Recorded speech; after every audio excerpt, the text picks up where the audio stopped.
Halo para pendengar, dimanapun kalian berada. Balik lagi di channel Gary Christopher. Oke, dalam video kali ini, kita akan kembali membahas tentang LN Isekai Digit. Dalam part sebelumnya, kita sudah mengetahui kalau Yuya sudah menuntaskan janjinya kepada Xenophis dengan cara membantu alam dewa atau dimensi atas untuk mengalahkan dewa palsu. Ya, walau sempat mendapatkan kesulitan ketika mendapatkan otoritas ilahi, pada akhirnya Babang kita Yuya dan yang lainnya berhasil mengalahkan dewa palsu tersebut. Dalam part kali ini, panel cerita pun berpindah kepada Underworld atau yang biasa disebut sebagai akhirat. Itu adalah dunia yang sangat berbeda dengan alam para dewa. Itu adalah dunia tempat di mana semua jiwa dari makhluk hidup yang sudah mati berkumpul, teman-teman. Sebenarnya, Underworld sendiri tidak semengerikan yang dibayangkan oleh kebanyakan orang. Pada dasarnya, itu adalah alam yang terdiri dari beberapa lapisan di dalamnya. Lapisan pertama adalah lapisan yang cukup mirip dengan bumi, di mana tidak ada sesuatu yang janggal ataupun yang menyiksa jiwa yang telah mati. Tapi, ada juga lapisan terbawah, di mana itu adalah tempat para jiwa makhluk hidup itu terkurung dalam sebuah sel penjara. Dalam lapisan itu, terdapat banyak sekali teriakan yang terdengar dari para jiwa di sana. Ada yang kesakitan, dan ada juga yang minta dikeluarkan dari sana. Secara alami, jiwa yang ada di Underworld itu tidak memiliki tubuh sebagai entitas, teman-teman. Maka dari itu, diperlukan kekuatan mistik atau kekuatan spiritual untuk bisa menyakiti para jiwa itu. Nah, saat itu dalam Underworld, terdapat juga seorang wanita muda yang duduk di singgasana kehormatan. Nampaknya, dia adalah orang yang paling dihormati dalam Underworld ini. Dengan topi pejabat sipilnya dan tongkat kerajaannya, gadis muda itu pun melihat para jiwa-jiwa yang mulai memasuki Underworld. Sang gadis muda itu pun berkata, kalau dia sangat bosan sekali, karena memang belakangan ini tidak banyak jiwa dari makhluk hidup yang datang ke dunia yang dia kuasai ini. Ya, nampaknya dalam era ini, dunia makhluk hidup itu sudah terjadi kedamaian, teman-teman. Maka dari itulah, jiwa-jiwa yang datang ke tempat itu juga semakin sedikit. Ya, ketika zaman kuno, teknologi dan ilmu medis itu masih belum banyak berkembang. Oleh sebab itu, banyak sekali jiwa yang mati berdatangan ke Underworld. Entah itu karena penyakit ataupun sebuah wabah. Dan tentunya hal itu juga cukup disukai oleh gadis muda ini sebagai penguasa dari Underworld. Namun nampaknya, seiring perkembangan zaman dan sudah ada perdamaian di mana-mana, semakin sedikit juga jiwa yang datang ke sana. Nah, sebutan gadis muda yang gue sampaikan tadi juga nampaknya sedikit kurang cocok nih bagi penguasa Underworld ini. Karena memang, walaupun penampilannya seperti gadis yang sangat muda, tapi umurnya itu jauh lebih tua dibandingkan siapapun yang ada di Underworld ini, teman-teman. Dan karena sudah tidak ada lagi tugas yang bisa dikerjakan, sang penguasa itu pun ingin tidur siang nih. Namun, saat itu ada sosok Oni bertanduk dua yang langsung datang kepada dirinya dan berkata, kalau ada sesuatu yang penting yang harus dia sampaikan kepada Reimei sama. Ya, penguasa dari Underworld itu bernama Reimei. Dan Oni bertanduk dua yang sedang berbicara kepadanya saat ini bernama Nikkaku. Tentu nih, Nikkaku pun langsung mengatakan kabar yang sangat mengejutkan. Dia berkata nih, kalau hampir semua jiwa dalam Underworld ini telah lepas dari tahanan mereka dan hampir masuk ke dunia manusia. Tentu, hal itu membuat Reimei menjadi terkejut nih. Pasalnya, dia sudah membuat penjara dalam dunia ini menggunakan kekuatan spiritual yang bisa menyakiti para jiwa itu. Tapi kenapa para jiwa itu malah bisa kabur dari sel tahanan mereka? Lagi pula nih, kenapa juga batas yang membagi antara dunia bawah dengan dunia makhluk hidup itu bisa lepas dan hancur? Apakah segel dari Meiko itu sudah rusak? Karena memang, Meiko adalah satu-satunya orang yang bisa lepas dari kekuatan mistik ataupun spiritual dari Reimei. Nah, di sini masih belum dijelaskan, teman-teman, siapa itu yang disebut Meiko. Di sini juga, Nikkaku pun berkata kalau dia tidak tahu secara pasti.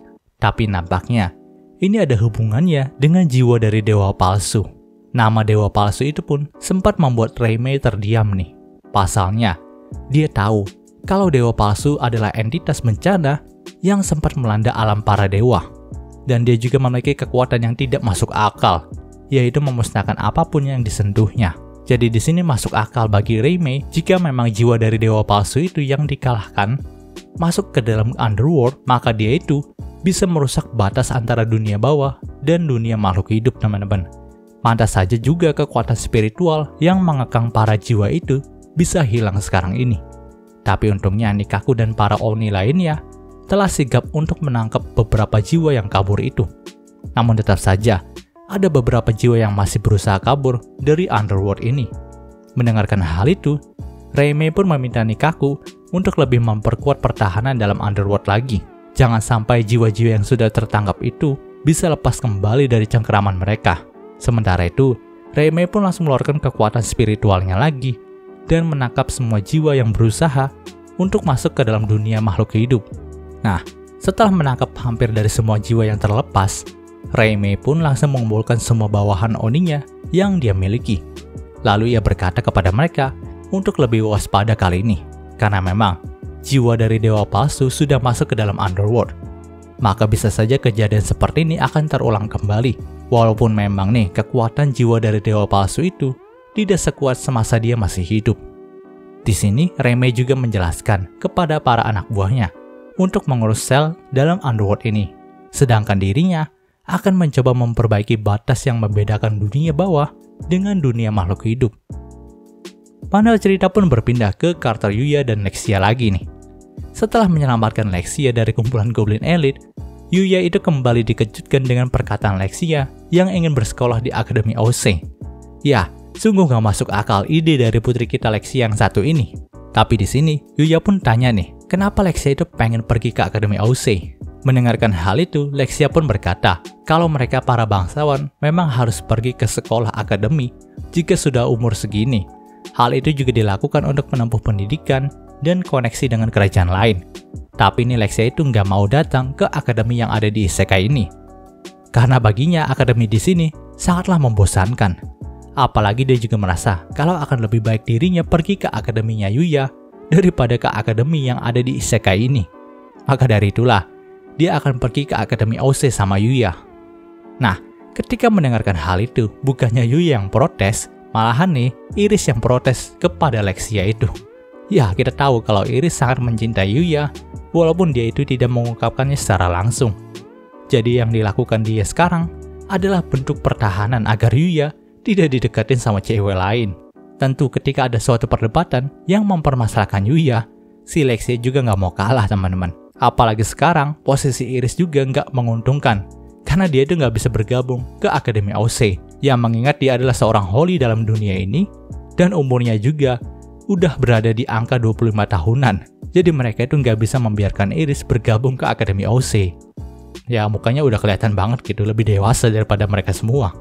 Nah, Iris pun cukup kesal nih, dan enggan kalau Lexia itu pergi bersama Yuya ke Akademi dunianya. Bahkan dia juga nggak mau pergi dari sisinya Yuya kala itu. Tapi ya mau bagaimana lagi? Dia masih harus membasmi para evil beast yang masih tersisa dalam isekai ini. Sedangkan untuk Yuya dan Lexia, mereka itu akan langsung menemui Arnold di kerajaan Alkeria. Panel cerita pun berpindah ke kerajaan Alkeria.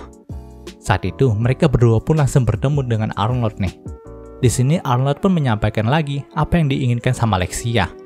Lalu ia bertanya, kalau apakah dunianya Yuya itu aman bagi Lexia? Ya, di sini dia masih bersikap layaknya seorang ayah yang akan melindungi putrinya dan gak mau putrinya itu sampai kenapa-napa. Mendengarkan hal itu, Yuya pun berkata kalau setidaknya dunianya ini sangatlah aman. Dan dia juga siap untuk melindungi Lexia jika Arnold sudah mengizinkan Lexia untuk pergi ke akademinya. Nah, di sini mau tidak mau Arnold pun langsung menyetujui keinginan dari Lexia itu. Lagi pula ada Luna dan Yuya yang bersama dirinya.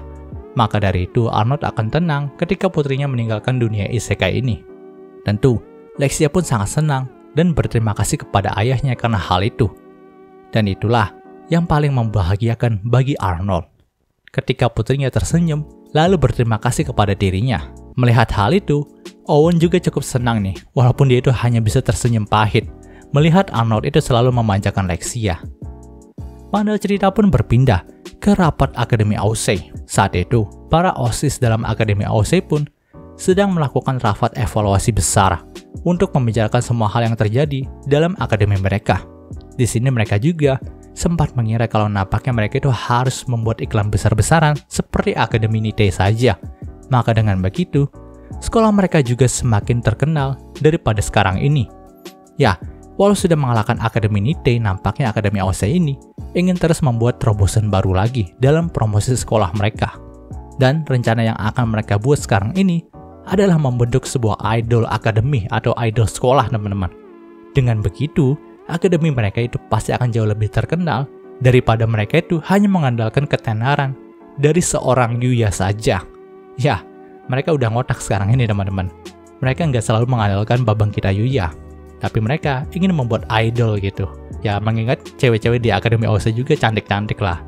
Jadi mereka sudah menggunakan otaknya sekarang ini. Dan di sini mereka pun mulai berniat merekrut siswi yang akan dijadikan idol dalam akademi ini. Dan cerita di part ini pun berakhir. Oke, mungkin sudah pembahasan singkat untuk Isekai The Cheat kali ini. Jika kalian suka video ini, jangan lupa untuk like, komen, dan juga subscribe dan juga share agar gue lebih semangat lagi dalam membuat video dalam channel ini.